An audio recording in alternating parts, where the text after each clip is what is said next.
Je me souviens d'un des derniers matchs de basket que j'avais fait en club, où j'étais à Savigny-sur-Orge, en jeu contre Longjumeau. C'était pour la montée en région. Et je me souviens, j'avais pris un shoot, un pull-up. Déjà, je le maîtrisais. Et j'avais vu le défenseur qui était à peu près à une bonne distance et qui pensait que j'allais driver et j'allais shooter. Le problème, c'est que tout allait vite.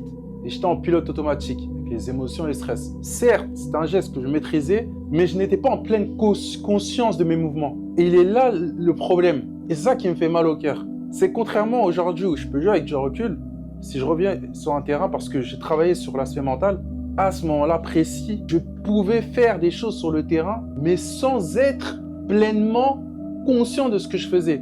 Et ça, c'est un très gros problème. Et c'est que plusieurs sportifs vivent ce problème. Et quand on joue à des sports de ballon, tu dois être capable d'être conscient pendant que tu joues et être en possibilité d'analyser pleinement tes actions en conscience, même si à un moment donné, tu te mets en automatique pour exécuter une action de manière fluide. C'est un aspect que moi, je travaille avec mes coachés, par exemple Kylian Largo, et je lui ai fait un protocole précis pour ça. Ça s'appelle l'avatar. Si tu veux savoir ma méthode concrète qui m'a permis de développer ce joueur par rapport à sa capacité d'analyse qu'il pourra avoir sur le terrain et que toi aussi tu veux faire partie de ces joueurs qui sont froids et confiants face aux situations auxquelles ils sont exposés, écris COLD en commentaire.